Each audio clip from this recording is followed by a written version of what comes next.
et de pouvoir échanger avec ceux qui ont été présents à une époque qui a été très importante pour lui, ça a été l'exposition de Bagatelle. Alors je vois qu'il y a un témoin dans la salle, ou plutôt une témoin, enfin il y a bien sûr Manon, mais il y a aussi Isabelle qui était à mes côtés pendant cette épopée, car ce fut véritablement une épopée qu'on a essayé de vous raconter, et de rappeler ce qui a été ce moment très fort, parce que Krachberg disait pour moi, il y a un avant et un après Bagatelle. En quoi y a-t-il eu un avant et un après Bagatelle?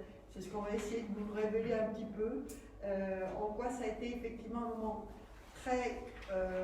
très important pour nous, pour les Parisiens, et pour la planète, puisque c'est le moment où il a poussé son cri pour la planète, nous y reviendrons, et ce que nous allons essayer de continuer à transporter lors de l'année bilatérale de France-Brésil en 2025. Voilà, alors en prélude, pour vous mettre dans le contexte, je vais vous montrer quelques images qui ont été prises lors de l'inauguration. Certains s'y reconnaîtront, Claude, Jean, Manon, évidemment. La petite personne qui court dans tous les sens, c'est moi. Mais vous allez surtout voir le discours de Monsieur le maire, qui était Jean-Bertrand de la Noé. Et c'est vrai que c'est un moment très émouvant, très fort. Et on voit notre France lumineux. Il n'était pas toujours lumineux, mais là, il est véritablement lumineux. Regardez-le en ce grand jour de l'illumination de Bagatelle.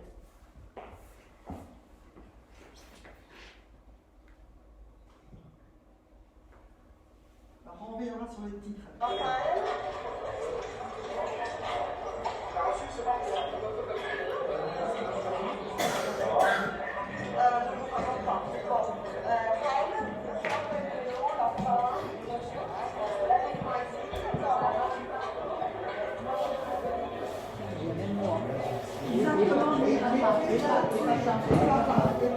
Vous êtes là. Voilà. Ça, c'est beau. Oui. La Christian Crétagé, une plantation. Vous accrochez.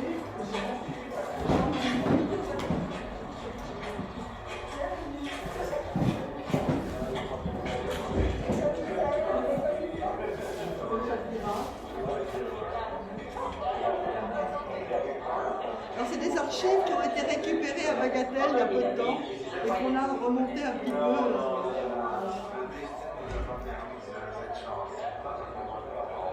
Il pleuvait des cordes, hein, c'était le mois de juin.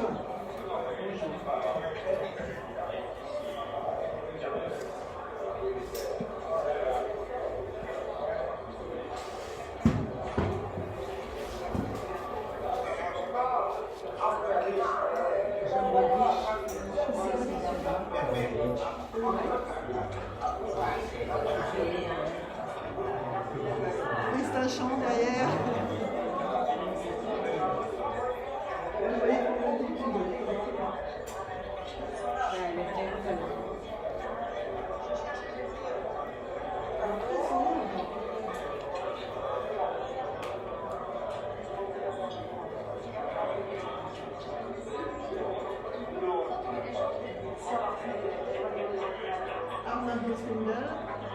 Notre producteur pour 2025, qui était le producteur de Bagatelle à l'époque. Sergio Amaral, l'ambassadeur de Brésil. Donc j'étais là aussi. Voilà, tu étais là aussi. Marcia, oui. la galeriste de Trans à Rio. Ouais.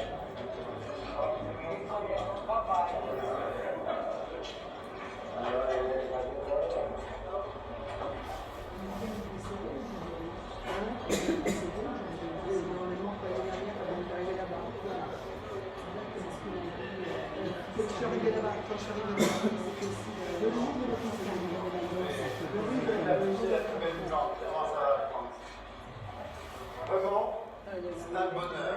Bertrand de la Noé, maire de Paris à l'époque. Un bel musée, l'expo Bagatelle. C'est pas beau ça?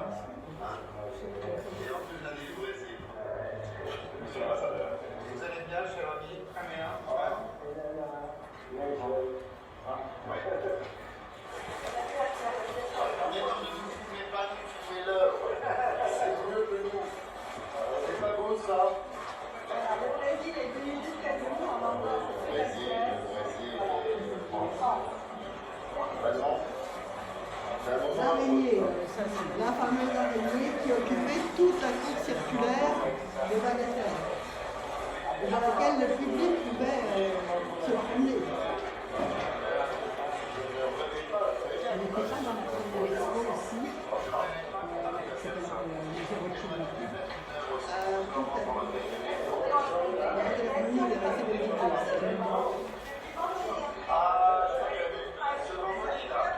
Je l'ai pas vu, mais c'est que j'attends avec impatience parce qu'on m'a montré les images en photo d'heure et l'emplacement où elle est sur la place.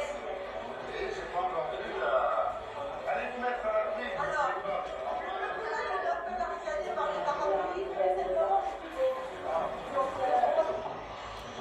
Le Trianon, donc, où était en fait la partie exposition abritée. Tout le reste étant en extérieur, c'est le seul endroit où on racontait vraiment Strasberg, avec les éléments qu'il avait choisis lui-même dans son atelier à Nouvelle-Zélande.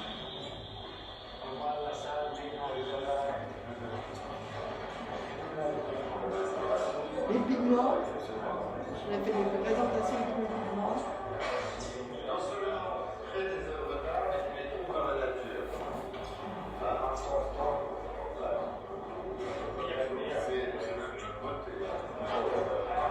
Après moi, filmer ces œuvres qui sont magnifiques. Et ça, c'est quoi, France? Non, mais c'était avant la rivière. Alors, il avait voulu aussi qu'on montre ses photos, bien entendu, et ses films. On a visionné des heures et des heures de films sur lesquels on a fait des films. C'est impressionnant, grâce à France. Bien sûr, il faut qu'il y ait du Brésil, il faut qu'il y ait de Paris, il faut qu'il y ait de la capitale, etc. Mais il faut qu'il y ait surtout le. Castro, l'architecte. Roland Castro. Avec la chemise rouge. Ah, mais bien, j'ai celui-là.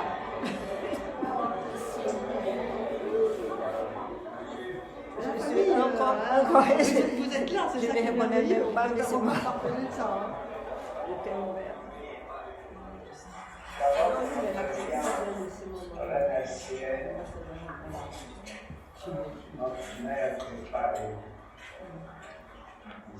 C'est rare d'écouter un discours de France.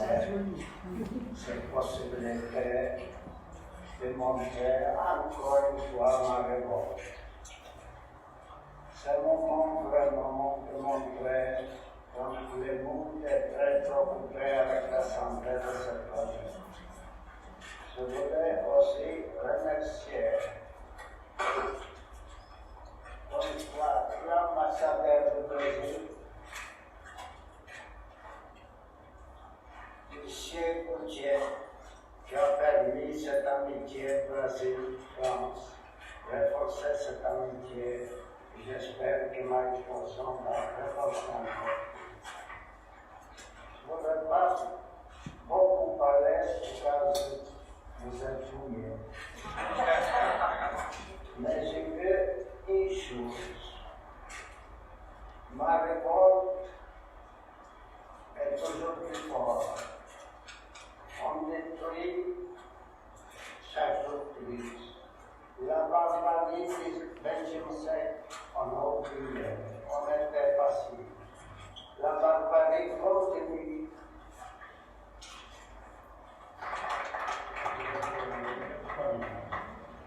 Monsieur France, chers amis, abritez-vous parce que quand même, dans ma volonté d'être bref, il faut que je vous dise quelque chose. Il faut que je vous dise l'émotion et même le privilège que je peux ressentir aujourd'hui que l'histoire d'un homme, ses souffrances, celle d'un enfant, d'un adolescent, d'un jeune homme, en même temps qu'un être d'amour et un immense artiste,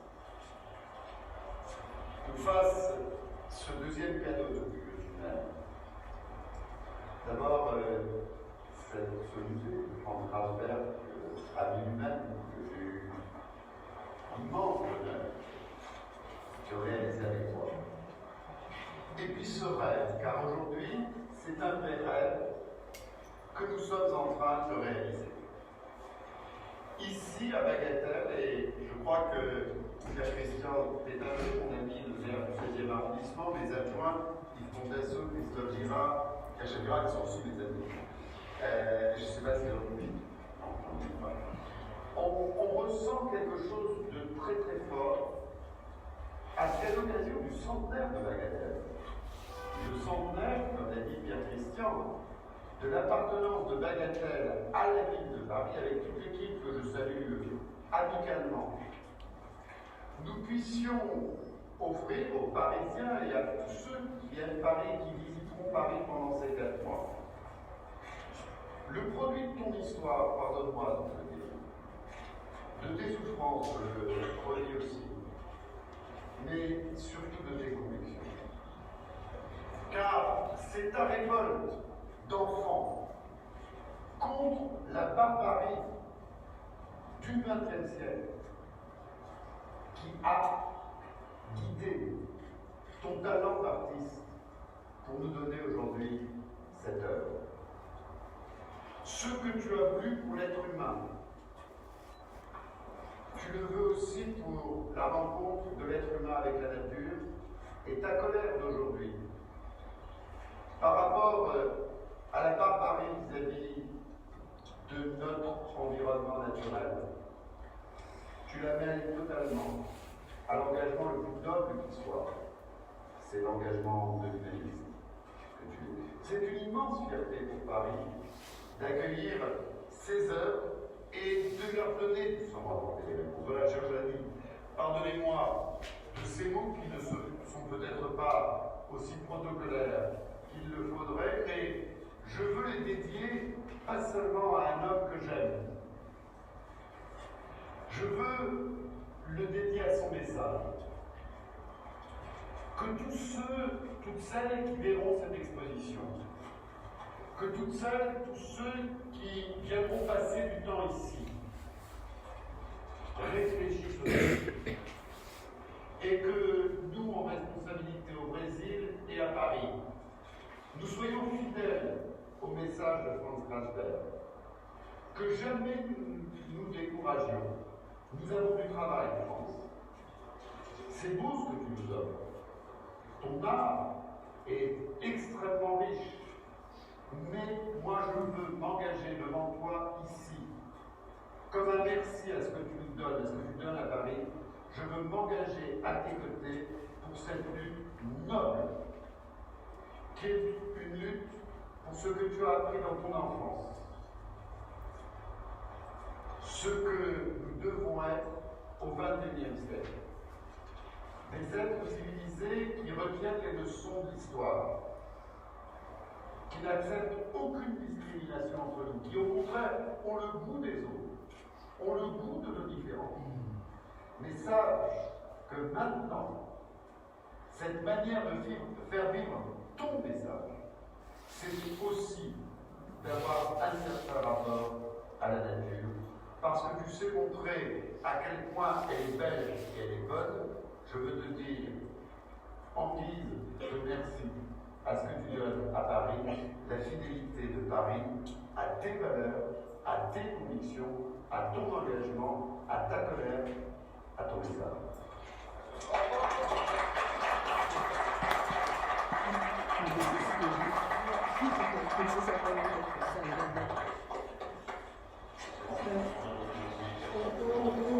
On attaque.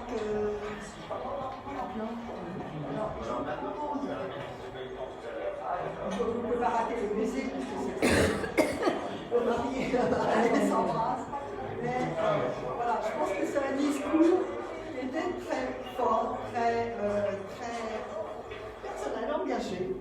Et c'est vrai que ça a été un moment incroyable, ce moment de Bagatelle, à côté on ne croyait pas forcément au début, puisque quand on est allé à Bagatelle avec Jean, qui m'avait sollicité pour accueillir dans l'année de France au Brésil, du Brésil en France, pardon, d'accueillir Franz Grasberg, parce que les musées étaient déjà combles, nous n'y croyions pas beaucoup, nous l'avions attendu devant Bagatelle, il nous a fait la surprise de rentrer dans le parc, de disparaître. Nous attendions tous les deux, sagement qu'il réapparaisse. Ça a duré, ça a duré, ça a duré. Ça a duré un bon moment. Et puis il est ressorti, il a dit c'est d'accord. Et l'aventure commençait. L'aventure a duré 2 ans, ça a été compliqué de 2003. Je vois Isabelle qui est là, qui en a vécu de grandes épopées avec moi. Mais avant de rentrer dans le récit de Bagatelle, je pense que c'est à Claude qui nous a précédés dans le chemin crashberrien de prendre la parole sur cet homme, notre ami, notre artiste.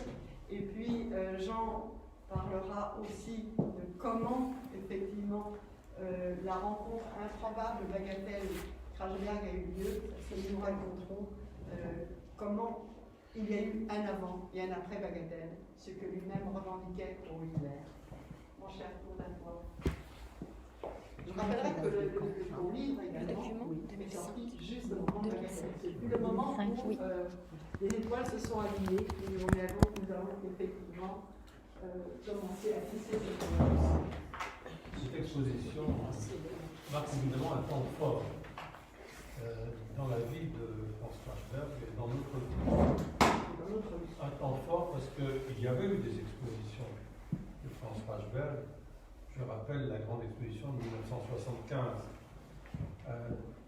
rue Berrier, au CNAC, Centre national d'art contemporain, sous le titre Centre national et de culture Georges Pompidou, puisqu'on était en 1975 et que le statut du centre venait d'être voté par l'Assemblée nationale en décembre 1974. Et les expositions que nous faisions, j'étais à l'époque secrétaire général du Centre Pompidou en construction, ces expositions se tenaient évidemment dehors du centre qui n'était pas encore construit. Il va ouvrir en janvier 1977. On est en 1975. Et donc il y avait eu des expositions. Il y en avait eu à la Fondation Cartier, il y en avait eu dans des expositions de galeries, il y en avait eu évidemment un peu partout, en France, mais surtout au Brésil, bien entendu, puisque Krashberg était un artiste très populaire au Brésil. Quand je me promenais avec lui, où que l'on s'arrête, au bord d'une route, les gens accouraient pour lui demander des autographes. C'était intéressant à voir. Et ça montrait qu'il avait une audience, bien qu'il fût quelque part ailleurs, au sommet de son arbre, dans sa forêt, et loin de tout grand lieu de communication. Et au fond, du sommet de son arbre, de ce que j'appelais son nid de juif errant, où il avait trouvé un lieu de sécurité dans sa vie, il avait trouvé une manière de résonner comme un haut-parleur dans le monde entier. Et donc, 2005 est une année très importante, parce que d'abord, elle est en fait 30 ans après sa première grande exposition officielle, celle de 1975, sous l'égide du Centre Pompidou. Et 2005, c'est également la reconnaissance par la ville de Paris. Et donc, les propos du maire de Paris vont être un encouragement pour Krashberg et pour nous-mêmes qui le soutenions ici même avec ce projet de donation qui était en cours. Et en même temps, nous avions la volonté de poursuivre son message. C'est en 2005 que je rédige les statuts du centre, que je vais les déposer à la préfecture de police et que nous lançons la première assemblée générale constitutive de l'association des amis de Franz Krashberg.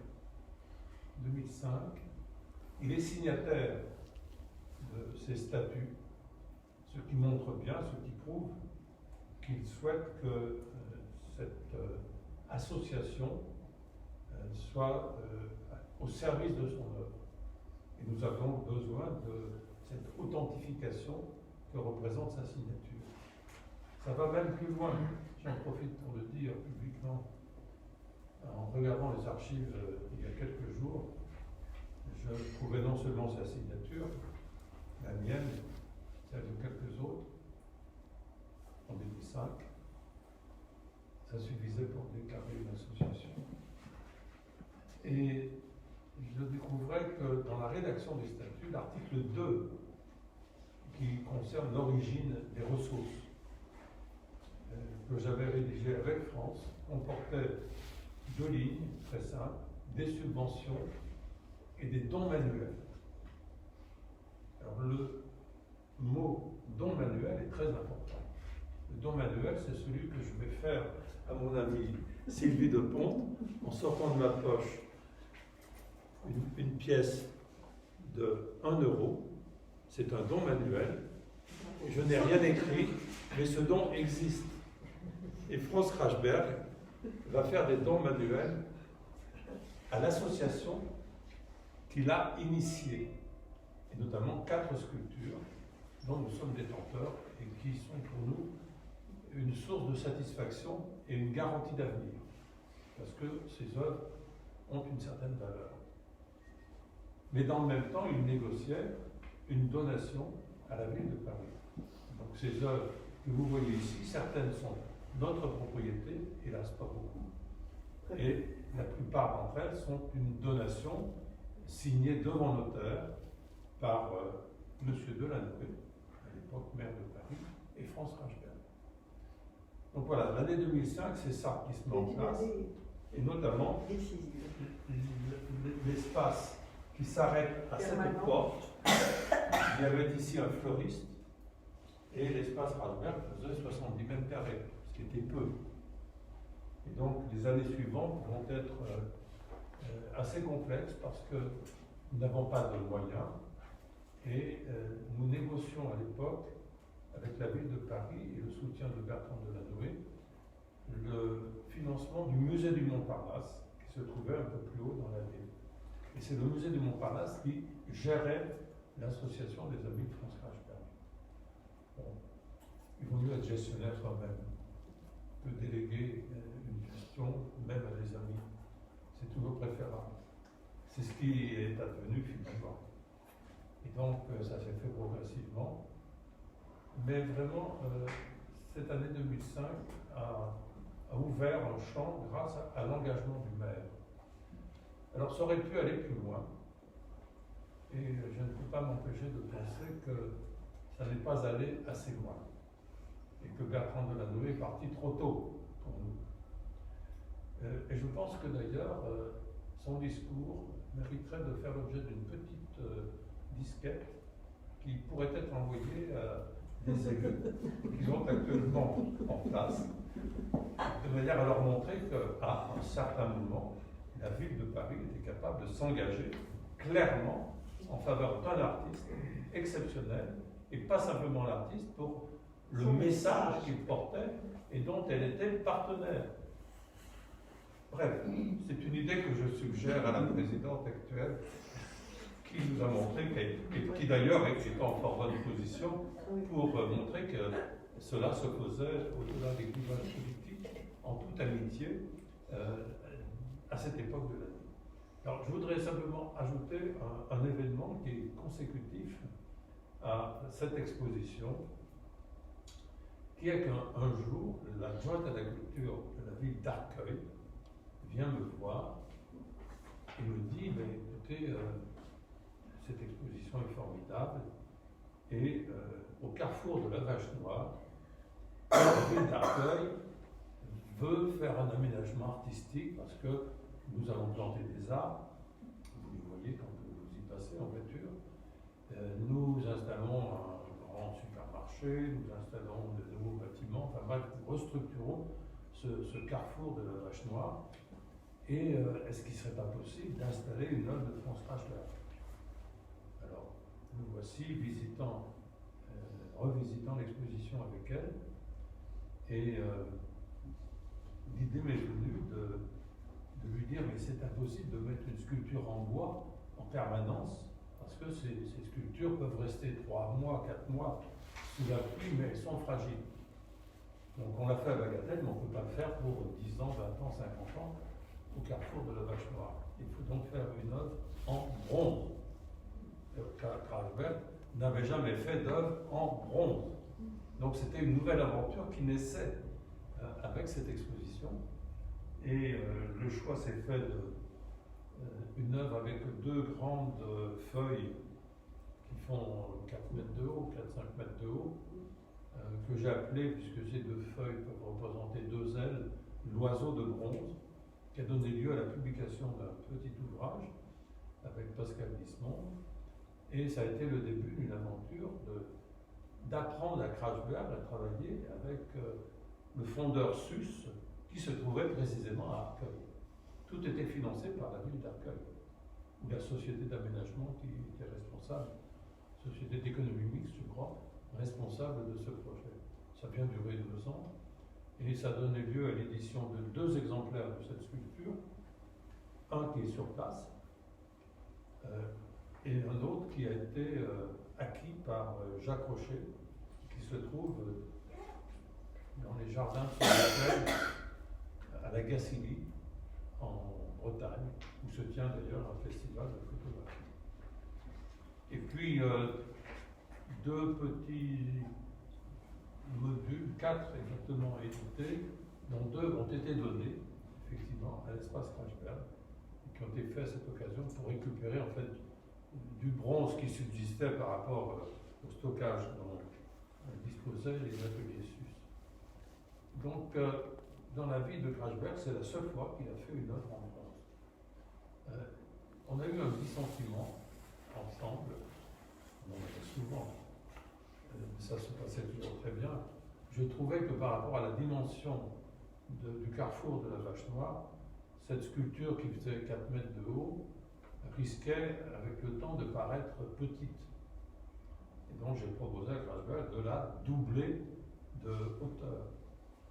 J'avais fait ça avec Jean Dubuffet quelques années avant, exactement en 1986, quand je lui passais la commande avec Jacques Lang de la tour aux figures de Jean Dubuffet pour Issy-les-Moulineaux, sur les jardins de l'île, ou de la presqu'île d'Issy-les-Moulineaux.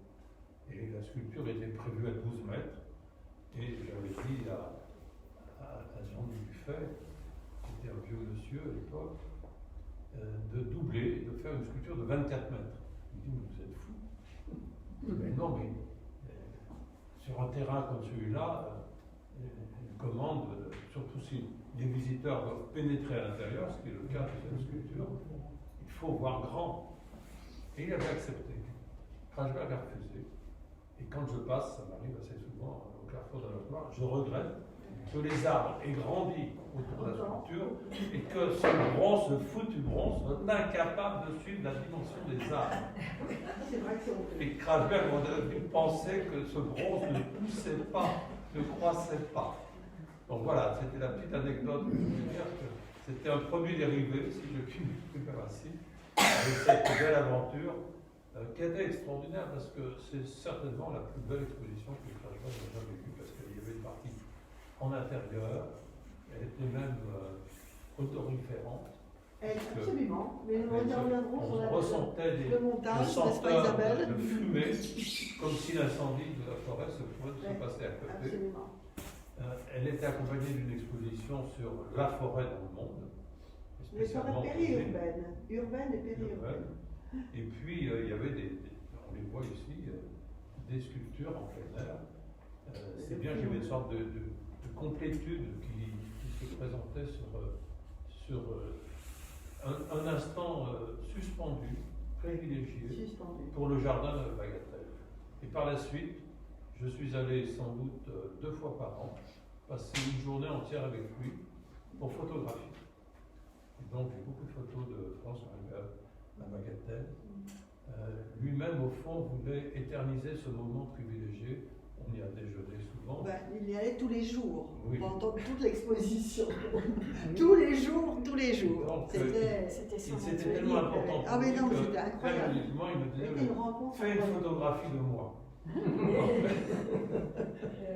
Donc voilà, j'ai beaucoup de photographies que j'ai données à l'espace Krachberg. Absolument.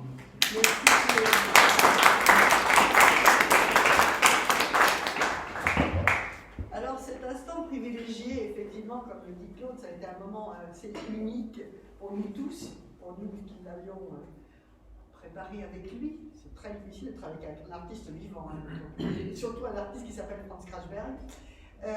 Avec le public de Bagatelle qui n'était pas un public de musée, rappelons-le, c'était quand même des gens qui venaient se promener, et donc ça a été aussi une révélation extraordinaire pour lui. Tout ça n'aurait pas été possible sans l'année du Brésil en France. Commissariat général, M. Jean Gauthier. Jean, votre témoignage est indispensable à cet instant du parcours. Mais effectivement, ce fut un temps suspendu qui a duré 3 mois, qui a fait 180 000 visiteurs. Encore une fois, des gens saisis par la beauté de ces œuvres, qu'ils découvraient pour la première fois à travers tout le parc et dans les bâtiments, et sans y revenir. Jean, Merci. les mots du commissaire. Merci Sylvie. Alors, je vais m'éloigner un peu de Krachberg parce que vous Oui, souhaitiez oui, donner pourquoi on a abouti à Krachberg dans l'année du Brésil. Il faut un peu expliquer ce qu'a été l'année du Brésil et pourquoi moi, en particulier, j'étais embarqué dans cette affaire. Depuis une dizaine d'années avant ou un peu plus, j'étais sur les relations franco-brésiliennes pour faire revivre toutes ces relations, notamment autour de l'architecture et de l'art et de la nature, puisque beaucoup d'architectes de la ville de Paris au XIXe siècle ou des paysagistes comme Glasgow ont dessiné des voies au Brésil et fait des grands parcs. Encore une fois, Glasgow et d'autres architectes. L'opéra de Rio est une réduction de l'opéra Garnier. Enfin, il y a beaucoup de liens entre Paris et le Brésil, différentes villes du Brésil. Et donc, avant Burle-Marx, il y avait ces liens où j'avais été engagé. Alors, pourquoi l'année du Brésil en 2005? Il faut rappeler, c'est une grande opération de diplomatie culturelle, d'État à État. Il faut rappeler qu'au Brésil, la dictature a duré de 1964 à 1984 et que la politique extérieure du Brésil à l'époque était très alignée sur celle des États-Unis. Et après, par la suite, elle a pris de plus en plus d'autonomie, mais surtout avec Fernando Henrique Cardoso, qui a été, je vous le rappelle, professeur à la faculté de Nanterre, avant d'être président du Brésil, quand il était en exil ici, qui a fait évidemment un rapprochement avec la France, et c'est surtout le président Lula qui a projeté le Brésil sur la scène internationale, et évidemment la grande crise de l'Irak a beaucoup rapproché la France et le Brésil ayant emmené un certain nombre de pays d'Amérique latine dans le vote aux Nations Unies favorable à la position française et défavorable à l'intervention en Irak. La France a par ailleurs persuadé, c'était Jacques Chirac, le président Lula, de prendre la tête de la force d'interposition des Nations Unies à Haïti à l'époque. On est loin, on a la nostalgie de cette époque quand on voit l'état de Haïti aujourd'hui. Et c'était quand même un peu une révolution, parce que depuis 1821, date de l'indépendance de l'Empire du Brésil, l'Itamaraty, les affaires étrangères brésiliennes ont eu comme ligne déterminée une ligne isolationniste de maintenir l'Empire à l'abri des bruits et des fureurs du monde et surtout de régler pacifiquement les frontières de cet immense empire avec les pays voisins.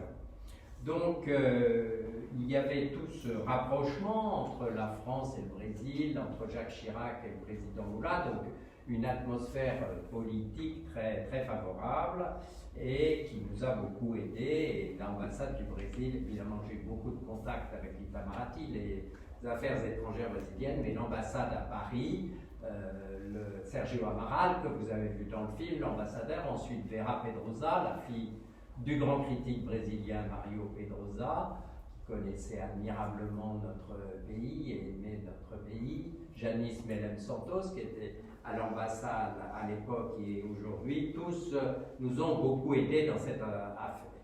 Alors, comment s'est construite cette année du Brésil? D'abord, je dirais, une ligne, ensuite une méthode, et je parlerai rapidement d'une programmation. Une ligne, elle était demandée par les représentants de l'État, la conseillère, je me rappelle, du ministre des Affaires étrangères, qui est aujourd'hui ambassadeur à Londres, et Laurence Auer, qui était la conseillère du Premier ministre, elle est aujourd'hui ambassadeur à Athènes, et je leur ai dit, mais quelle est votre ligne? J'ai dit, écoutez, là, il n'y a pas deux lignes dans une année France-Brésil, c'est la question de la diversité culturelle, parce qu'à l'époque, la France était très en pointe dans la négociation de la Convention sur la diversité culturelle à l'UNESCO. Jacques Chirac y était très attaché, et d'ailleurs elle a été adoptée, mais ça a été une grande bataille. Il faut le dire, la France un peu contre les pays anglo-saxons, qui sont nos amis, mais sur ces sujets on a quelques divergences, et encore une fois, lien France-Brésil sur ce point, la diversité culturelle, et qu'est-ce qui est plus divers culturellement que le Brésil, qui est un pays métissé, comme le dit Gilberto Frère dans son grand livre Casa Grande et Senzala, la maison du maître et la maison des esclaves. Le Brésil est fondé sur la vie du maître. Il y a deux familles, la famille blanche et la famille métissée, avec une ou des esclaves, et il aime autant les différentes familles. Et Gilberto Frère explique que c'est le fondement de la société des Brésiliennes. Donc la ligne, c'était ça, c'était la diversité culturelle à l'heure de la Convention sur la diversité culturelle. La méthode, alors la méthode, c'est une conviction très profonde que j'ai qu'il était utile de faire comprendre aux Français pourquoi ils aiment le Brésil. Les Français aiment le Brésil, mais ils l'aiment pour des raisons qui ne sont pas tout à fait la réalité, parce que moi je crois au subconscient des peuples.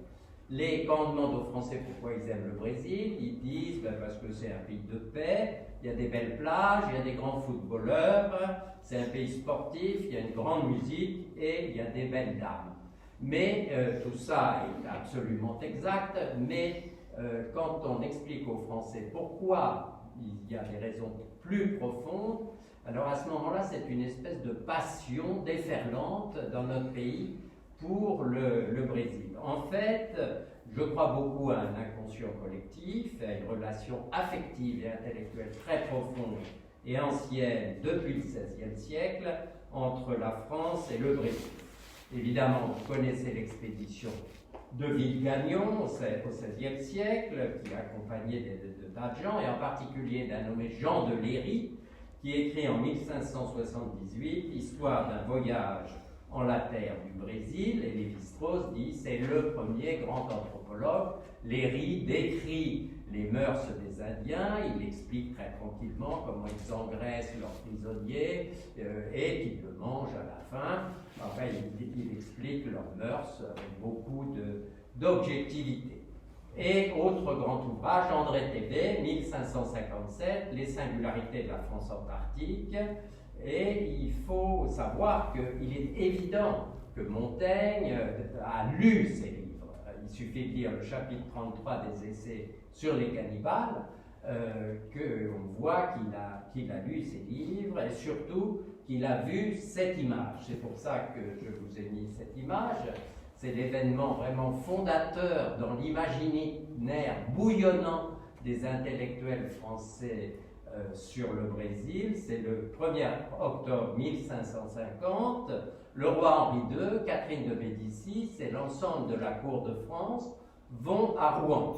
Ils vont à Rouen, Rouen, grand port du commerce avec le Brésil, et où arrive une délégation d'Indiens brésiliens, que vous voyez ici.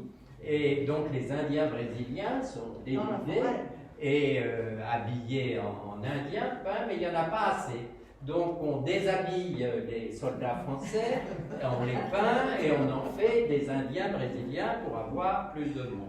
Le problème, c'est pas le problème, c'est qu'il y a eu une ou des gravures, il y en a des colorées, des pas colorées, ils sont conservés à la bibliothèque de Rouen, ont inondé la France et l'Europe. Et il est évident que Montaigne et les autres intellectuels français ont vu ça, et moi j'estime que à partir de ce moment-là, les intellectuels français ont vu Montaigne, Montesquieu, la Condamine, plus tard Jules Verne avec la Jangada et jusqu'à Lévi-Strauss, ont vu le nouveau monde, l'homme nouveau, l'homme bon, à travers l'Indien brésilien.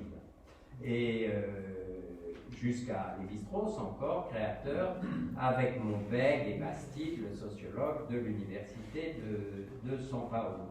Donc c'est une histoire, cette relation France-Brésil est une histoire ancienne, cachée et profonde. Et c'était un peu le ressort sur lequel je voulais jouer dans une programmation aussi complète que possible sur l'immense culture brésilienne. Et la première exposition, c'était au Grand Palais, Brésil indien. Il y a une image, je ne sais pas si on peut la montrer, des plumes. C'était une grande exposition sur les Indiens brésiliens. Et où on a présenté d'ailleurs pour la première fois la collection de Claude Lévi-Strauss, puisque Lévi-Strauss dans les années 35-37, comme vous le savez, avait collecté un certain nombre d'objets, et la loi brésilienne, Brésil indien, ça doit être après, je ne sais pas, c'est des plumes, enfin peu importe. Ça s'affiche pas. Vous les avez pas, ça s'affiche pas, c'est pas grave. Il n'y a qu'à afficher, voilà, très bien. Et donc, il avait laissé la moitié de ce qu'il avait collecté à l'université de São Paulo, comme la loi brésilienne, et on avait réuni pour la première fois les deux moitiés, celle du musée de l'Homme et celle de São Paulo. Et d'ailleurs, j'avais fait visiter l'expo à Lévi-Strauss, et il y avait un film qui était projeté. Il m'a dit « Oh, mais ce film, c'est intéressant, qu'est-ce que c'est ?» Je lui ai dit « Mais monsieur, c'est ce que vous avez filmé avec votre épouse en 1936 au fond du Brésil. » Donc, elle a commencé par le Brésil indien, et ensuite, toute la première partie était plutôt sur le grand patrimoine brésilien, avec une grande exposition à Rouen, où il y avait la collection Camargo, des objets de la collection Angela Gutiérrez. Enfin, elle était un peu différente de celle qu'avait fait Gilles Chazal, ici présent en l'an 2000, le Brésil baroque. Elle reprenait des éléments en les changeant au musée de Rouen. Dans la deuxième partie, c'était plus la modernité, et sur toute l'année, la musique populaire brésilienne. On a fait venir 1500 artistes qui ont joué en France et en Europe, Gilberto Gil, Caetano Veloso, place de la Bastille le 14 juillet, la visite d'État du président Lula, le défilé des troupes brésiliennes le 14 juillet. Donc, on a diffusé 400 films brésiliens restaurés avec Ancine, qui est le CNC brésilien sous-titré, diffusé en France. Et dans la modernité, je crois qu'il faut citer l'exposition de Nantes, de Ligia Clark, qui était quand même une très grande exposition montrant une artiste essentielle, le concrétisme brésilien à Mouansartou, l'architecture brésilienne à la Porte Dorée. Je reviens en arrière au Louvre, vous avez ici une image de Franz Post. On a reconstitué au Louvre ce qui reste de la collection de Louis XIV de Franz Post. Franz Post est un artiste hollandais qui a peint le Brésil au XVIIe siècle. Il en a peint sur place et il en a peint un certain nombre de mémoires. Et le prince d'Orange-Nassau, qui avait été gouverneur du Brésil, et ensuite qui régnait aux Pays-Bas, a fait don à Louis XIV de cette collection de Franz Post. Et tous ceux qui sont en Amérique latine, il y en a un grand nombre au Louvre, on avait fait une grande exposition au Louvre sur cette collection. À Carnavalet, une exposition sur l'empereur Pedro II, sur l'industrialisation du Brésil avec des photographies, etc. Donc tout cet aspect exposition, musique, et tout un aspect intellectuel, parce que je disais ce lien France-Brésil, il est très intellectuel, et on avait ouvert à des colloques, et on est arrivé à 82 colloques. Et mon correspondant, que vous avez vu, qui est mort aujourd'hui dans les images tout à l'heure, le merveilleux André Midani, qui était un homme d'affaires, président de la Warner à New York pendant 25 ans et producteur de Gilberto Gil, de la musique populaire brésilienne. m'avait dit un jour dans les comités mixtes, les colloques, à Cabo, on arrête, parce qu'il y avait un déferlement, un désir des intellectuels sur beaucoup de sujets, entre l'Institut Pasteur et la Fiocruz, puisque Pasteur correspondait avec l'empereur du Brésil, Dom Pedro II, et il y a eu l'équivalent de l'Institut Pasteur qui a été créé au Brésil, la Fiocruz, puisqu'il fallait lutter contre le paludisme et beaucoup de maladies, des colloques sur art et psychiatrie entre cet artiste brésilien Bispo de Rosario qui était en milieu ouvert, dans un milieu psychiatrique en milieu ouvert avec la collection d'art de l'hôpital Sainte-Anne, où il y a beaucoup d'artistes qui ont produit, enfin beaucoup de sujets. L'art populaire aussi, l'art populaire au Brésil est une partie intégrante essentielle de la production artistique dans cet immense pays, puisque ce continent, je vous rappelle, dans la diagonale, est plus grand que la distance Lisbonne, Nijni Novgorod. Donc il y a des cultures très différentes et très riches au Brésil. Et évidemment, je tenais essentiellement au sujet art et nature, puisqu'il y avait Burle Marx, évidemment, qui a dessiné les grands jardins brésiliens, et aussi Krajberg. Krajberg, que j'avais connu, ça a été dit lorsque Roger Pic, qui était ici et qui gérait le musée du Montparnasse, photographe, un peu de la génération de Douaneau, et qui me disait le musée va fermer, il faudrait nous aider. Krajberg nous a donné une œuvre, voulez-vous l'acheter?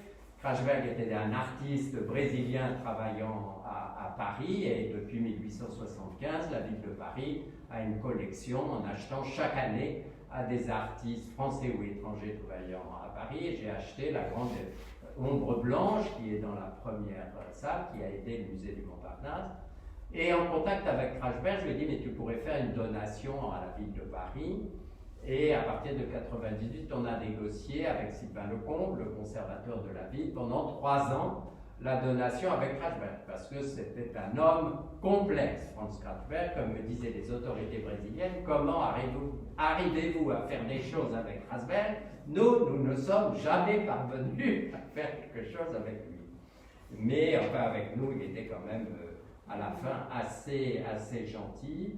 Donc la donation s'était faite, et j'ai eu cette idée dans la programmation de l'année du Brésil, dans le sujet art et nature qui est évident dans la culture brésilienne, avec encore une fois le grand nom de Marx, que je n'ai pas pu présenter dans l'année du Brésil, mais que j'ai pu présenter à la Cité de l'Architecture quelques années après. J'ai donc vu Sylvie de Ponte, comme elle l'a dit, mais discrètement, elle n'a pas raconté cette intelligence qu'elle a eue pour persuader Franz, puisque pendant longtemps, il m'a dit non, dans l'année du Brésil, moi je ne veux pas, sauf si c'est au Pompidou. Donc, il voulait une exposition, comme l'avait fait Claude Mollard avant l'ouverture du centre, au centre Pompidou. Le temps avait passé, et les conservateurs du centre Pompidou considéraient que c'était de l'art moderne et qu'il n'était plus du tout digne du centre. Je parle très librement, cher. Et donc, j'étais absolument persuadé que c'était impossible au centre Pompidou, et donc Sylvie avait bien voulu m'écouter quand je lui ai parlé de cet artiste étrange et un peu mal connu ici, bien qu'il soit un héros au Brésil, comme l'a dit très bien Claude Mollard, il grognait. Mais Sylvie, vous n'avez pas raconté cet épisode essentiel où vous aviez sous le bras un catalogue d'une exposition faite à Bagatelle, et vous avez montré à Krajberg en lui disant regarde, tu pourras voir comment ça avait été mis dans les prairies, l'exposition Henry Moore. Alors il a regardé, il a fait un tour, il est revenu et il a dit oui, parce que je pense qu'il a été un peu piqué. Voilà, merci de votre attention et de votre patience.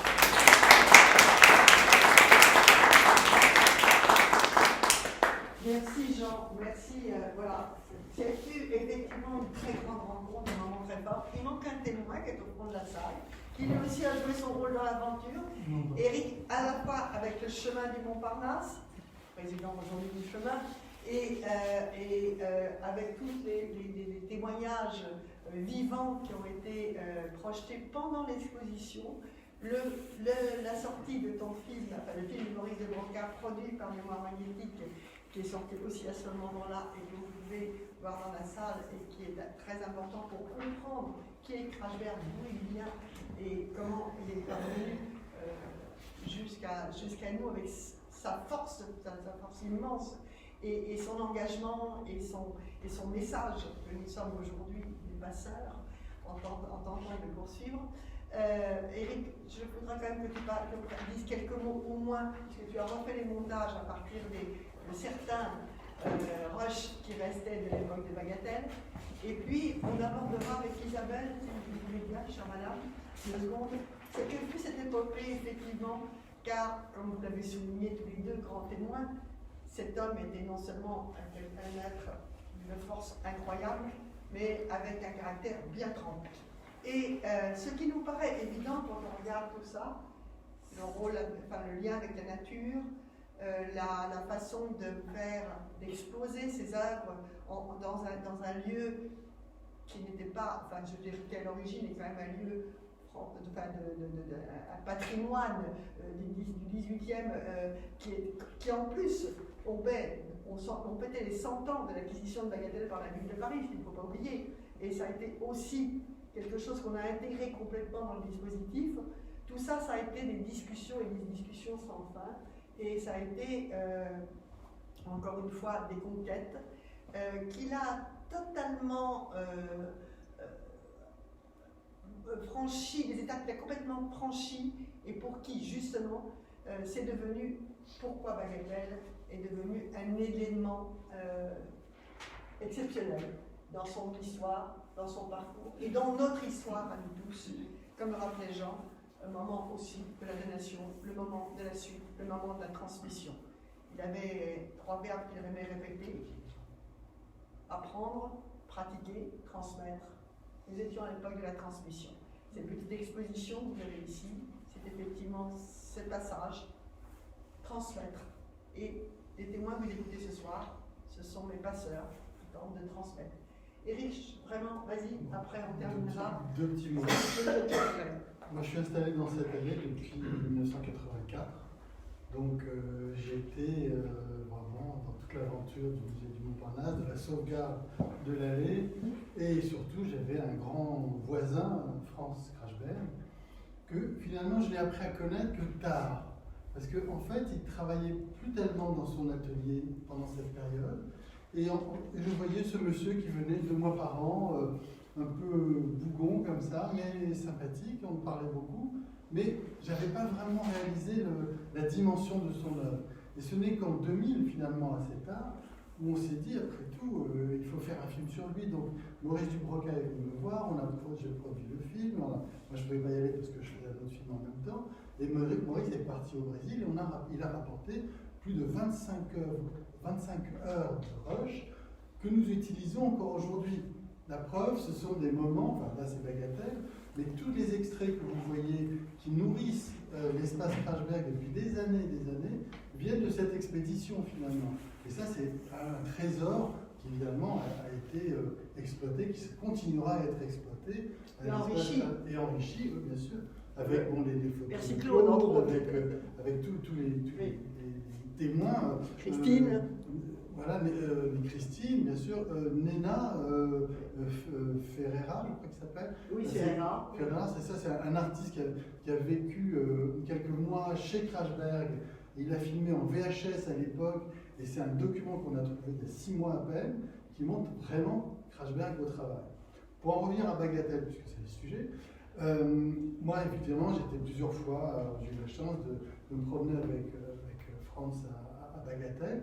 Mais il y a juste une expérience que je voulais partager avec vous, c'est que le public, nombreux, extrêmement nombreux, qui est venu à Bagatelle, venait comme ça regarder ses œuvres et disait: mais c'est quoi ces arbres brûlés, cet artiste qui brûle les arbres pour se rendre intéressant, c'est quoi ce type? Ils rentrent, les gens ne connaissaient pas évidemment, rentrent dans l'exposition, voient l'exposition, visionnent le film, regardent le film, ils sortent et ils pleurent.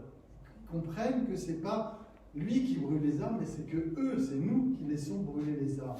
Et là, ça a eu une force mais incroyable. Et que les gens ensuite, il y avait des vraies discussions. Moi, j'ai assisté, on a parlé comme ça, mais dans les jardins, dans le jardin, enfin, dans le parc, avec Krachberg, avec tous ces visiteurs. Et c'était absolument formidable. Donc l'impact, combien il y a eu de spectateurs 190 000 visiteurs. Voilà, 190 000. En 2 mois et demi. Hein.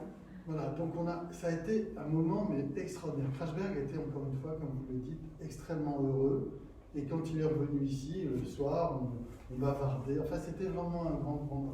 Voilà, donc pour moi aussi, ça a été un grand moment, puisque le film est passé à ce moment-là, et les gens ont beaucoup apprécié. Et après d'une révolte. Je tiens à remercier Claude, qui est coproducteur du film. Grâce à lui et ses relations nombreuses, et on a pu présenter le film à France 5, qui dans un premier temps, c'est aussi une anecdote marrante par rapport à l'image de Krachberg, dans un premier temps, ils nous ont refusé le film France 5. Ça ne les intéressait pas. Claude, gentiment, avec force et intérêt, a été voir le président, qui a dit oui, c'est un personnage important. Et je suis retourné voir les chargés de programme, on a réexpliqué le projet, puisqu'il fallait le faire, et puis on a expliqué qu'il avait rencontré Léger, Chagall. Et ils ont eu une expression assez tragique, ils vont dire « Ah, tu me mets du Chagall. Tu me mets du Chagall et du Léger, parce que là, au moins, ça collait avec quelque chose. » Voilà. Donc, on se bat avec nos amis, avec vous, pour que cette image de Krachberg, enfin, se révèle, mais on a énormément de mal. On continue 20 ans plus tard, 30 ans plus tard, 75, si je ne calcule pas, ça fait beaucoup. Voilà, 50 ans plus tard, on continue à se battre, mais je pense que ça vaut le coup. Vous pouvez donner le titre du film, s'il vous plaît?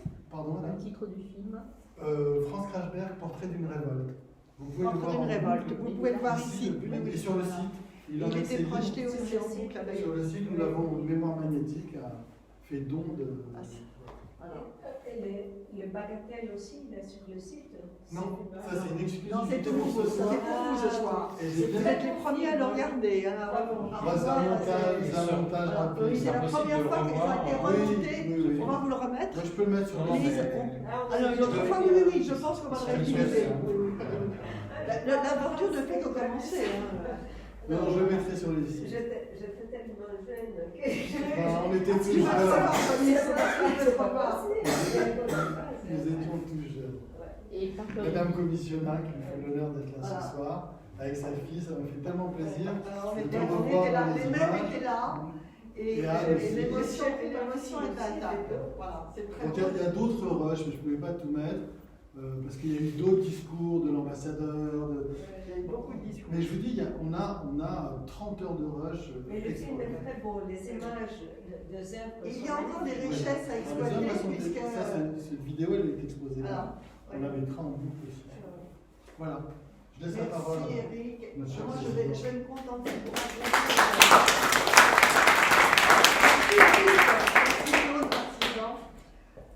moi, je suis tombée dans la bassine la dernière. Alors, je veux dire, parce que quand Jean m'a appelé en 2003, donc 2 ans avant, pour me dire.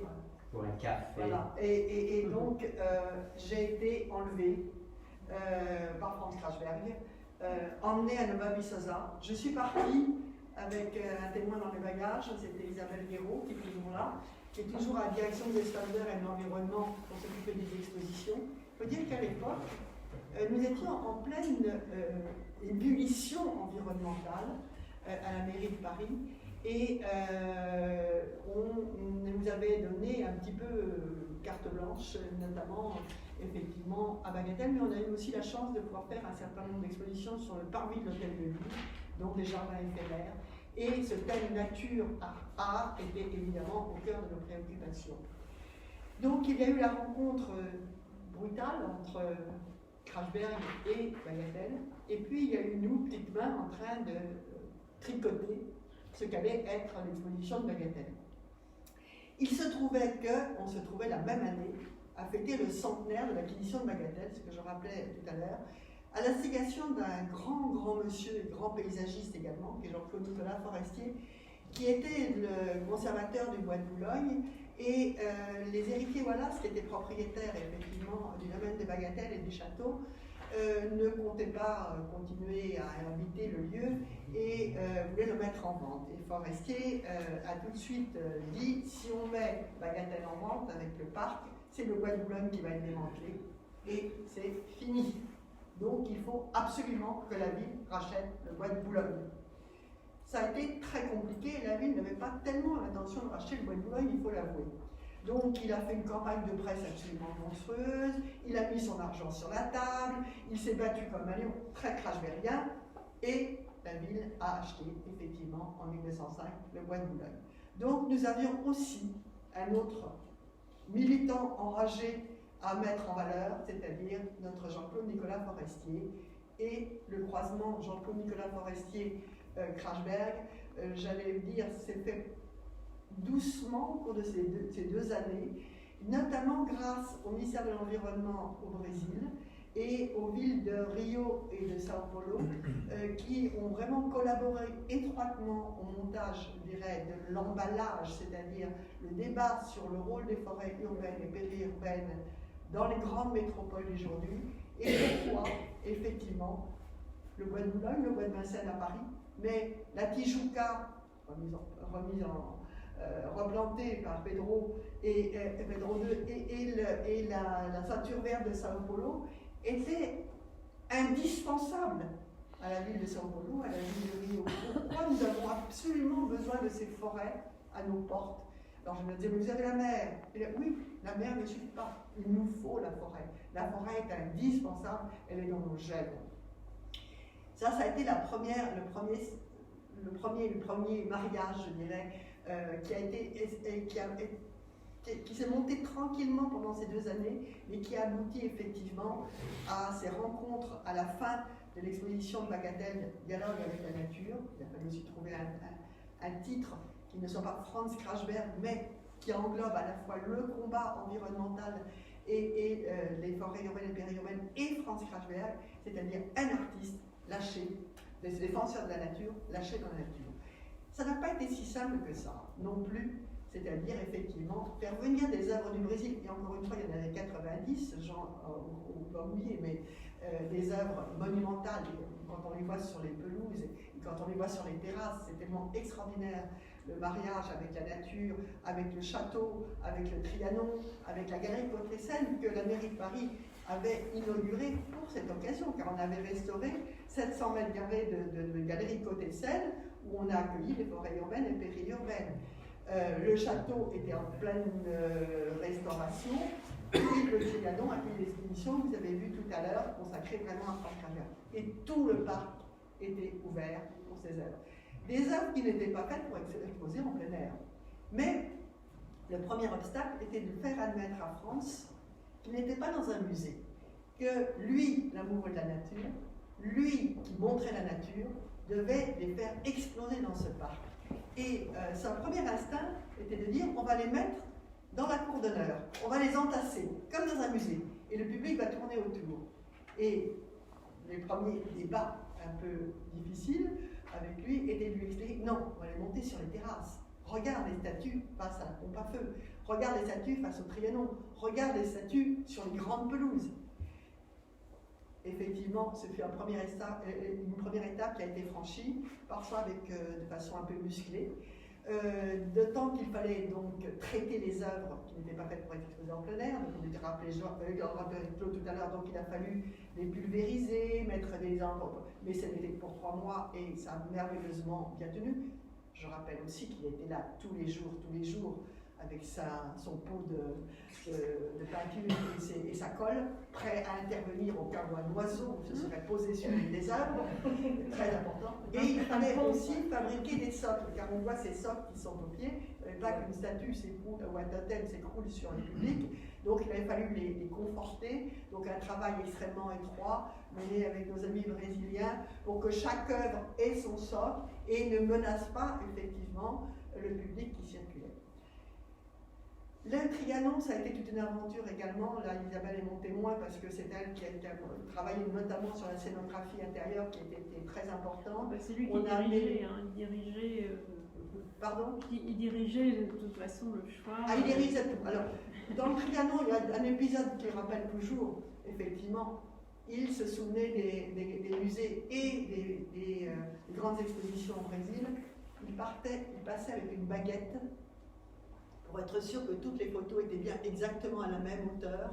Et il fallait également voir l'éclairage, car l'éclairage, qui était fort beau, installé par Isabelle dans les salles du Trianon, et avec un éclairagiste reconnu qui est notre ami Collet, Philippe Collet, qui venait pour la première fois travailler dans une scénographie de l'exposition, et qui s'est fortement aussi discuté de façon assez musclée avec notre ami Franz. Nous sommes arrivés dans le Trianon en disant on mettra une seule œuvre. Il a regardé l'entrée du Trianon, il a dit alors il faut rouvrir les verrières. Bon. Les verrières avaient été occultées, donc nous avons rouvert les verrières pour que le soleil puisse descendre directement sur l'œuvre de Franz. Ça c'était Franz. On l'écoutait, on s'adaptait, on travaillait ensemble et progressivement l'exposition est vraiment née d'un mariage, d'un échange complet entre lui. Alors, ça donne ces photos extraordinaires. Non seulement il est heureux, mais tu avais raison, disait-il, mais surtout il redécouvre ses œuvres.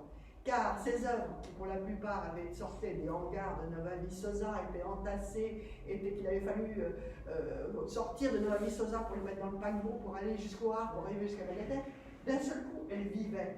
Et tous les jours, il allait les regarder une par une, il les saluait, il leur parlait, et il avait ce visage rayonnant de revoir ses œuvres dans la nature, face à la lumière, face aux arbres, regardez sur les terrasses, comme c'est majestueux, derrière les sphinges, c'est fantastique.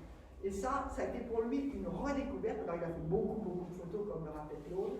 Il avait besoin en permanence de reprendre des images de Bagatelle, et il a continué bien après l'exposition de Bagatelle à revenir à Bagatelle pour refotographier les lieux, et refotographier les pelouses, et refotographier tout le jardin et les terrasses.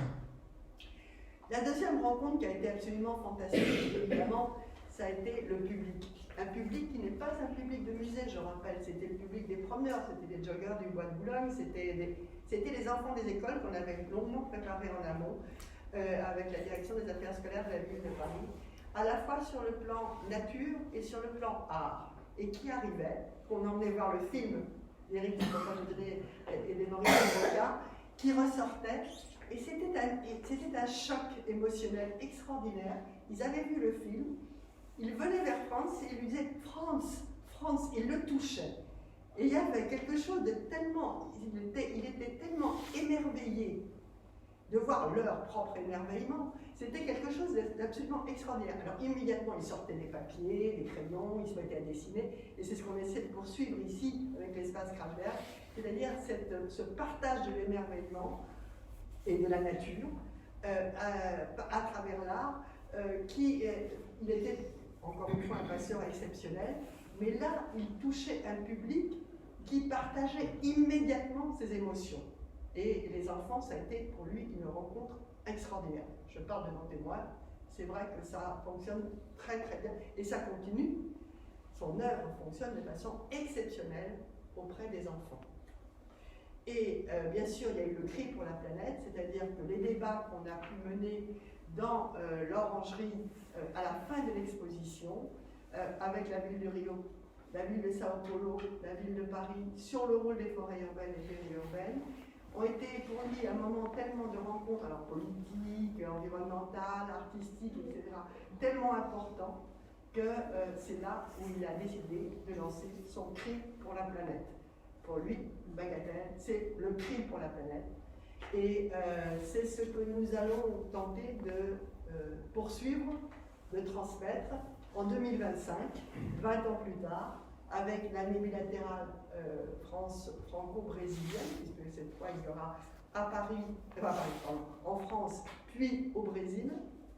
Et donc, à la fois de faire une grande rétrospective à travers Paris des œuvres de Franz Kalber dans les lieux emblématiques qui ont vraiment compté dans son parcours parisien, mais en France, car on est pas mal sollicité maintenant par des universités, par des lieux culturels qui veulent rendre hommage à Franz Krachberg, puis retour au Brésil, et d'associer à cette rétrospective et d'associer à cette année franco-brésilienne des jeunes artistes qui, comme lui, portent le message de la nature et de l'environnement et qui sont aujourd'hui les passeurs qui, comme lui, continuent son œuvre et transmettent le message à travers le monde. Alors, mais programme ambitieux, nous en sommes au début, même si c'est dans un an. Et bien entendu, ce sera à la fois un grand moment pour Franz Krachberg, pour son message et pour l'homme, mais également pour les artistes aujourd'hui engagés dans le combat environnemental et la défense de la nature.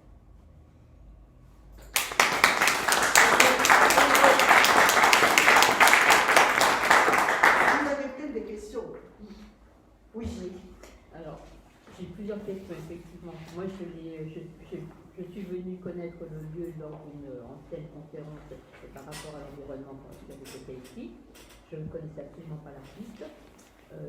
Il est venu vers quel âge en France pour... Donc, il est resté sur une période en France, il n'est pas parti après... Il passait sa vie entre la France et le Brésil. Il faut le savoir, il avait un studio exact dans l'allée, ici, juste en face. C'est pour ça qu'il a choisi de faire la donation à la ville de Paris pour qu'elle soit exposée ici.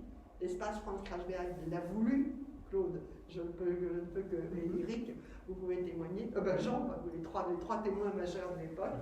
Je n'étais pas encore à la boucle, moi je suis arrivée en 2003, mais effectivement, c'était vraiment le lieu. Il est arrivé ici au lendemain de la guerre, il est parti au Brésil, il a découvert la nature brésilienne, ça a été le grand choc, etc. Et il est devenu un grand artiste brésilien, revenu tout de suite à Paris, et il a tout de suite passé sa vie entre le Brésil et la France. Toutes les œuvres qui étaient à Bagatelle sont reparties toutes au Brésil. Absolument, sauf une, comme le racontait Claude. Toutes les autres sont reparties. De revenir, du coup. Alors, c'est tout le débat pour l'année prochaine. On aimerait beaucoup que l'hommage à Franz Krachberg, la rétrospective, se passe dans plusieurs lieux parisiens et qu'on puisse, alors 90 œuvres cette année-là, c'était absolument exceptionnel, mais sans ambitionner 90 œuvres, on peut penser que 20-30 œuvres pourraient au moins venir, car à l'heure actuelle, l'État de Bahia fait l'inventaire, restaure et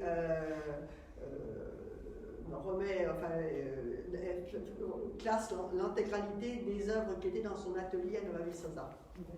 Voilà, pour faire un musée en principe. Oui, c'est ça. Et en tout cas, les conserver, les remettre en état et les inventorier. Mais pour répondre à Madame, je parle sous votre contrôle et celui de Claude, il passe ici en 1947, après la guerre, séjourne un peu, mais il est surtout au Brésil après 1947. Oui, pendant 10 ans. C'est en 1958 qu'il prend un atelier ici et qu'il fait souche ici, en continuant les allers-retours, mais c'est là, à partir de 1958, qu'il devient très parisien. C'est d'ailleurs pour ça que dans la rétrospective, puisque notre rétrospective, en fait, on l'avait rêvé pour 2021, le centenaire de sa naissance. Bon, c'est trouvé que le Covid nous a empêchés de le faire, donc on a traîné un peu et on a publié, c'est le dernier volet que vous avez ici, d'une rétrospective en 3 tempos. Le premier était un Brésilien à Paris, et donc effectivement, ça racontait l'épisode de l'installation à Montparnasse, au retour, 10 ans après être parti au Brésil, comme disait Claude tout à l'heure, arrivé à Paris, accueilli par Léger et Chagall, mais ces deux noms-là, et puis parti au Brésil, découverte de la nature brésilienne, je dirais installation dans le milieu culturel brésilien, devenir brésilien, acquérir la nationalité brésilienne, revenir à Paris 10 ans plus tard en tant que brésilien reconnu, artiste brésilien reconnu par toute à la Biennale de Venise. À la Biennale de Venise, en 50 ans, ils avaient une œuvre ici. Et puis après, effectivement, les années 58, mais là, Claude peut me corriger parce qu'il connaît encore mieux que moi, beaucoup mieux suis désolée, mais je suis toujours un petit peu prise dans la vie de Franz. Il a fait jusqu'à 2016, il est mort en 2017, jusqu'à 2015. En 2016, il n'est pas venu. Mais jusqu'à 2015, il a fait l'aller-retour Paris-le Brésil, Nova Viçosa, Rio, en permanence tous les ans, au moins 2 fois par an. Il y avait l'épisode été et l'épisode hiver qui étaient des menus où il venait s'installer dans l'allée, là dans le studio qui était ici. Comme un certain nombre, comme un certain nombre d'artistes de la communauté brésilienne à Paris. Je pense à Julio Villani aujourd'hui, grand artiste brésilien. Il est installé ici, il a son atelier à Bercy. Il fait des allers-retours entre la France et le Brésil. Ouais. Très important l'ancrage parisien en tout cas. Quel était le budget pour préparer les œuvres au Brésil? Le transport, l'assurance? C'était très important, mais nos amis brésiliens ont trouvé les moyens de... Transport et assurance, donc c'était intégralement la partie brésilienne qui prenait en charge, puisque c'est la règle des années culturelles. Et Bagatelle, la ville, donc a pris en charge... à disposition le parc, le personnel, et les agents, l'installation. Et l'installation. C'est-à-dire que ça a été fait un peu en régie. Et nos petites mains. En régie. En régie, on a tout fabriqué. Voilà. Oui. Voilà. Et l'exposition a duré 2 mois et demi en gros. Et pour quelle raison la ville de Paris, en changeant de maire, entre guillemets, n'a pas continué par rapport à Strasberg La ville de Paris a fait une nouvelle concession qui a été passée avec... il y avait autrefois une association des Amis de Bagatelle. Moi, j'ai repris en régie directe au moment où je suis arrivée au parc et jardin. Il y avait une sous-direction spécialement constituée pour ça. Donc, j'ai eu la chance d'arriver à ce moment-là et de pouvoir le faire. Après, la concession a été à nouveau repassée à un privé, qui est la Fondation Mansart, qui s'occupe des parcs et jardins, mais qui gère les bâtiments, alors que le parc continue à être géré par la direction des espaces verts. Je suis la seule à avoir eu pendant 15 ans, j'allais dire, la chance. Non, mais vous répondez à Madame sur Bagatelle. Oui, je parle de Bagatelle. Madame parlait de l'aide à Strasberg. Oui, aussi. Les Non, deux mais là, entre les deux, ça va plus loin. Ah oui, pardon, excusez-moi. Non, mais C'est c'est deux intéressant volets. aussi. je serais obligé de dire des choses désagréables. Voilà. D'une manière générale, à l'époque de Bertrand Delanoë, il y avait une majorité relativement homogène au conseil municipal de Paris. Après lui, il y a eu des accords à passer avec d'autres forces politiques, notamment les écologistes, dont j'ai toujours constaté dans mon existence qu'ils aimaient la nature, mais pas l'art. Ça, c'est clair. Ah d'accord, ok. Et donc, ils n'ont jamais compris d'accord. quelle pouvait être la mission d'un centre art et nature, comme le nôtre, qui conciliait justement la création artistique et la protection de l'environnement. Ok, je comprends mieux. Et donc, c'était la volonté de Bertrand Delanoë, qui d'ailleurs, en grande cérémonie, a donné la médaille de Paris à Franz Strasberg, ce qui m'a permis de préempter cet espace où vous êtes. Mais malheureusement, comme il est parti trop tôt, la ville de Paris nous fait payer cet espace. Si bien qu'elle nous donne pour l'espace gauche, qui est gratuitement occupé par nous, une subvention de 25 000 €. Et pour la location... 20 000, excusez-moi, 20 000, pas 25 000. Rectifié à 20 000 après avoir été baissé par la 20 000. Paris à 15 000. On a failli passer à 15 000. Et il demande 25 000 de loyer pour cette salle-là. Donc le sol, c'est égal à... Et toujours remis en cause, nous avons un témoin de la mairie du 15e qui est en première ligne quand il faut et qui alerte, Dieu merci, quand il y a des dangers qui se précisent à l'horizon.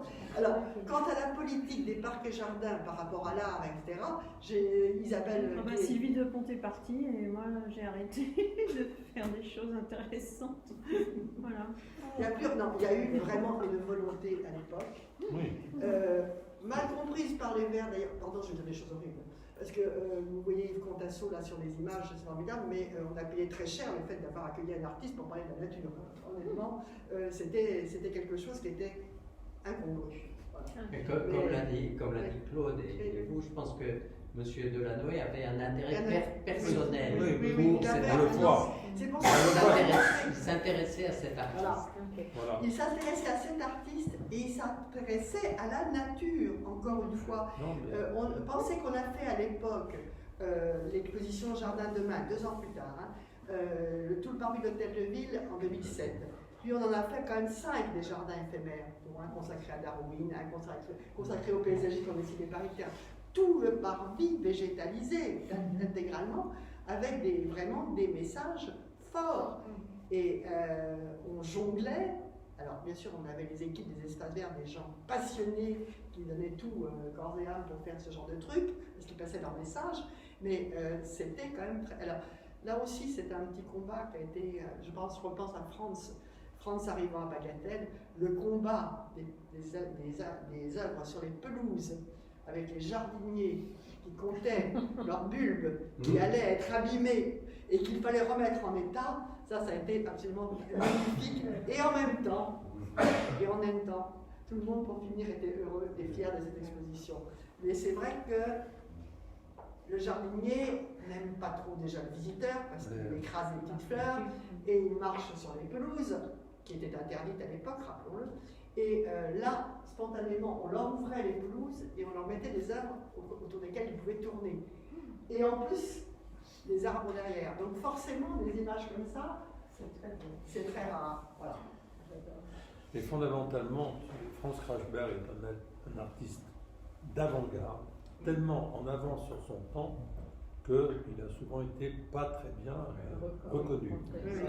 Et donc ça a souvent été le cas de personnalité. Et je dois dire que en 1975, quand nous avons pu faire cette exposition au titre du Centre national d'art et culture Georges Pompidou, en fait, cette exposition a été le résultat d'un coup d'État interne au Centre Pompidou. Qu'est-ce à dire? C'est l'occasion, je vais vous le dire. J'aime bien raconter les coups d'État. L'histoire est en fait souvent avancée, provoquée, animée par des coups d'État. Il y a des coups d'État réactionnaires, il y a des coups d'État progressistes. Je suis pour les coups d'État progressistes, figurez-vous. Et donc, arrivait à la tête du musée d'art moderne en préfiguration au Centre Pompidou un étranger. Qu'avions-nous fait? Nommer un Suédois, Pontus Hultén, en remplacement de Jean Lémarie, qui avait un nom bien français, Lémarie, mais qui était hostile au Centre Pompidou et son adjoint Dominique Bozo également, parce qu'il considérait qu'on ne pouvait pas mettre de l'art derrière une verrière et que l'art ne pouvait être mis que dans du béton ou de la pierre de taille. Tel n'était pas notre sentiment puisque nous construisions un monument qui était fait de verre et d'acier. Bon, et on s'est aperçu qu'il réalise de très belles expositions reconnues dans le monde entier, l'art se mariant fort bien avec tous les matériaux, et notamment avec la nature. Et l'arrivée de Pontus Hultén dérangeait donc ces messieurs, mais également un autre homme qui, au fond, se trouvait en quelque sorte mis de côté par l'arrivée de ce grand bâtiment du Centre Pompidou, alors qu'il gérait le Centre national d'art et de culture rue de Perrier, dans un espace de 500 mètres carrés environ. Donc passer de 500 mètres carrés à 60 000 mètres carrés, ça fait une différence, vous le reconnaîtrez. Et donc, Blaise Gauthier a monté un petit coup d'État, avec mon aide aussi, disant, voilà, on va demander à un critique d'art, Pierre Estany, qui est tombé amoureux de Franz Krachberg, d'être le commissaire saluant l'arrivée de Pontus Hultén aux affaires, en lui réservant la surprise de présenter un artiste qu'il abhorrait, car lui était dans le nouveau réalisme au sens de l'accumulation des bouteilles ou des machines de la régie Renault, etc., de la société de consommation. Et Krachberg accumulait. des quartz, des pierres, donc le contraire des nouveaux réalistes. Mais au fond, il était le dernier rejeton des nouveaux réalistes qui accumulait, mais lui accumulait de la nature. Et donc, Blaise-Gauthier fait une sorte de pied de nez à Pontus-Sultaine en organisant dans son dos, puisque c'était ses dernières expositions qui étaient rue Berlier, une exposition consacrée à Kreuzberg. Et donc, il proteste. Blaise-Gauthier dit, c'est ma dernière exposition. Tu ne vas pas m'enlever ma dernière exposition. Et donc, j'interviens, je dis, bah, attendez, le pauvre Blaise, il laisse terminer ses dernières affaires. Bon, de toute façon, ça ne sert à rien. C'est pas dans le bâtiment du centre Pompidou, c'est le petit knack de la rue Berlier. Bon, bien sûr, voulu par Malraux, à l'époque où il était ministre, mais quand même, bon, tous les arguments étaient bons. Et donc, on a fait cette exposition Kreuzberg, à laquelle Pontus-Sultaine n'est pas venu. Parce qu'il était un anti-artiste, c'est-à-dire un artiste qui prend des bouts de bois et qui les accumule. Donc, ce n'était pas de l'art, il fallait être dans l'industrie, dans la consommation, parce que c'était l'époque qui le voulait. Donc voilà pourquoi nous avons fait ce coup d'État, mais qui a eu beaucoup de retentissement finalement, parce que beaucoup de personnes, notamment des galeristes, ont découvert, et le public, ont découvert cet art. Il y a des photos de cette époque, donc nous sommes en 75, le centre Pompidou est inauguré en 77, beaucoup de personnes viennent assister assis par terre à des après-midi où Kreuzberg tient conférence. Il tient salon dans l'hôtel de la rue Berlier. Pendant que les autres essayent de monter des cages de verre dans lesquelles il y aura une sculpture que je ferai acquérir au nom de l'exposition de la rue Berlier par le centre Pompidou. Donc on ne peut pas me refuser de proposer, mais aucun conservateur du musée ne propose une acquisition de Kreuzberg. Alors on achète cette première sculpture, puis ensuite il y a eu d'autres arrangements, peu à peu. Il est dans les collections du Musée national d'art moderne. Mais, voilà, comment se font parfois les reconnaissances difficilement, mais parce qu'il était trop en avance. Oui, ce qui me surprend énormément, c'est qu'aujourd'hui, avec la mairie de Paris et les écologistes, comment, c'est un peu ce que vous avez dit, les écologistes n'aiment pas l'art alors. Il y a des exceptions. Il y a des exceptions, mais globalement, dans toutes les municipalités qui sont gouvernées par des écologistes, il n'y a pas de projet artistique, ou qu'on en montre.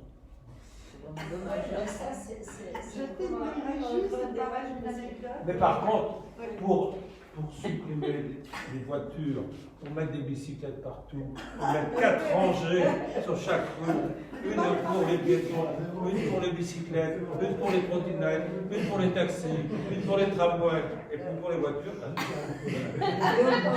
Et même les piétons, ils ont du mal. Hein. Juste une anecdote, mais c'est vrai que dans l'exposition de Bagatelle, dialogue avec la nature, nous pensions qu'avec notre petite équipe de combat de la direction des espaces verts et de l'environnement, que les portes étaient enfin ouvertes et que nous allions pouvoir faire chaque année de très grandes expositions à Bagatelle. Ouais. Et l'année suivante, Dieu merci, j'ai oublié un détail, l'entrée était payante. Et quand j'avais constitué notre petit 1, l'entrée était payante. Je rappelle le prix d'entrée pour Bagatelle et le parc floral pendant la belle saison, parce qu'il y avait des événements, ça avait été imposé par la ville. L'entrée était à 3 €, 1 € pour les enfants, et si vous preniez un abonnement pour toute la saison, pour 20 €, vous alliez assister à tous les concerts du parc floral, le jazz festival, le classique au vert et les pestacles, et vous veniez à Bagatelle autant de fois que vous le vouliez. Donc je peux vous dire que sur le plan rentabilité, ça marchait très très bien.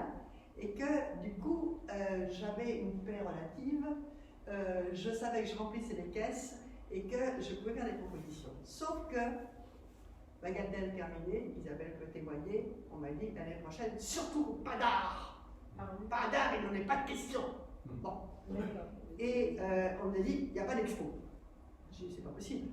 Moi, il faut que je rentabilise, il faut que je reçoive mes 3 euros et mes 1.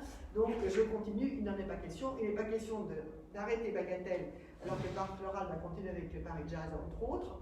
Et donc, nous avons sauvé les meubles en faisant une exposition sur les jardins de cristal, avec Sèvres et les grands cristalliers. Et on avait, à cause de la rose, c'était aussi un centenaire de la rose, et du coup on a sauvé les meubles en travaillant avec les grands cristalliers et avec le manufacture de Sèvres pour faire des jardins de cristal et d'œuvres de porcelaine, qui a fait qu'une fois de plus la ville a cédé parce que les caisses étaient pleines et qu'on ne pouvait pas s'arrêter. Donc on a continué. Mais on a eu cette année, je vais dire, de sanctions. On ne ferait rien. Pour payer. Ça ne sert à rien. Voilà. Donc, effectivement, je ne parle pas de Bertrand Danoé, là, encore une fois. Hein. Je parle voilà. Le message qui nous avait paru tellement évident. Les artistes sont là pour porter l'art, la preuve. Les artistes pour porter la nature, la preuve. Ça marche merveilleusement bien. Ils sont des passeurs exceptionnels. Ce qui est le message de Franz Kralberg, encore une fois. Nous sommes là pour justement vous sensibiliser. C'est vous les acteurs après, on vous passe le message à vous d'agir. C'était vraiment ça le message de Bagatelle. Il avait très très bien été reçu par le public, mais les politiques, je veux dire environnementaux, étaient restés un petit peu en dehors. C'est le moins qu'on puisse dire. Donc effectivement, nous avons dû faire une année entre parenthèses, avant de poursuivre le combat. Vous avez parlé à un moment donné que les œuvres étaient pulvérisées, c'est ça, par un produit? Pardon? Pour les protéger? Alors, elles ont été pulvérisées avec simplement des trucs anti-humidité. Et encore une fois, ça n'est pas une blague, il était là tous les jours, prêt. Et José, son assistant, était là tous les jours, pour si jamais il y avait une catastrophe, il puisse intervenir immédiatement pour remettre. Mais il n'y a eu aucune catastrophe et les œuvres sont reparties en parfait état comme elles étaient arrivées à Bagatelle. Il n'y a eu aucune détérioration. des belles box. Et oui. Une fois Bagatelle, il n'y a plus rien. Il n'y a que les œuvres. Il n'y a plus d'exposition en tout cas. Il y a la Fondation Mansart il reçoit dans le château, mais restaurer le château quand même a fait beaucoup de choses. Luc de Montgolfier qui dirige la Fondation Mansart, mais ne peut pas toucher à un centimètre parce que là on est retourné dans la séparation entre le bâti et le jardin. Donc les gestionnaires du jardin s'occupent du jardin et la Fondation Mansart s'occupe des bâtiments. Et les jardins l'accès est payant? Non? Non. Ah non. Ah, ça l'est plus. Hein? C'est payant à partir d'avril. Ah bah attendez, c'est payant par d'avril quand même, ils ont maintenu payant en plus. En plus, ils ont maintenu payant en décembre. Bon. Et c'est combien maintenant, l'entrée du jardin? Je ne sais pas. Non, c'est payant depuis cette époque-là. Moi j'ai toujours payé. C'est payant, moi j'y vais, je paye. Vous payez? Ah bah oui, non, moi je ne suis pas. Et là en 2025, il n'est pas prévu de remettre quelques œuvres là? Bah, si, bien sûr, parce que j'étais voir Albéric de Montgolfier, et dans la rétrospective, il est prêt, mais lui, il rêve comme une chose, c'est de remettre sur les terrasses face au Trianon, et qu'on ait ce choc visuel entre le bâti et les œuvres. Et pour l'instant, on attend de voir si le... C'est quoi le tarif? Attends, je ne vois pas le Alors, tarif plein, avril à septembre, 2,60. 2,60. Après, réduit d'avril à septembre sous condition 1,50 et gratuité de octobre à mars sous condition. Je ne sais pas ce que ça veut dire. Voilà. En tout cas, avril à septembre 2,60. Non mais c'est vrai qu'on a bénéficié d'un moment exceptionnel et unique des 15 années où jardin et bâtiment étaient, allant jusqu'à, ne l'oublions pas, les 700 mètres carrés de la galerie Côté Seine utilisée pour la première fois pour l'exposition Kralberg, qui faisait qu'on avait 1000 mètres carrés d'exposition couverts dans ce parc magnifique, plus l'orangerie, donc où il y avait les concerts.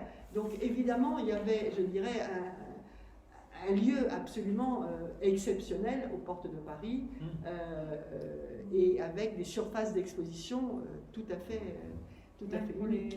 toutes les expositions de photos qu'on a pu développer, en fait, Oui. les gens découvrent différemment une photo tirée en grand format, exposée à la nature, c'est autre chose. Pour revenir à, c'est un petit combat aussi, une anecdote que Claude évoquait rapidement tout à l'heure dans le Trianon, les odeurs. Ça a été aussi un combat. Quand Franz est arrivé à Bagatelle, il m'a dit, le Trianon, c'est que le feu. J'ai dit non, tu ne vas pas faire que le feu, si c'est que le feu, c'est un message de désespoir. Tu vas avoir une salle où il y aura vraiment le feu, il y aura l'odeur, il y aura la photo, il y aura l'ADN, et le reste, on va donner un message d'espoir. Et c'est le message d'espoir que vous retrouvez là-haut. Dans la nature, je ne vois pas la mort, je vois la vie. Et c'est le message qu'on a porté pour que justement tout le monde s'approprie sa démarche et son message, et repartent avec quelque chose d'espoir. Et c'est là qu'il a décrété très clairement, lorsqu'il a dit aussi son cri pour la planète. Maintenant, c'est vous qui êtes responsable, c'est à vous d'agir. Et ça, c'était vraiment le message qu'on voulait porter à Bagatelle. Non, mais le Krajnev, il était un homme de combat.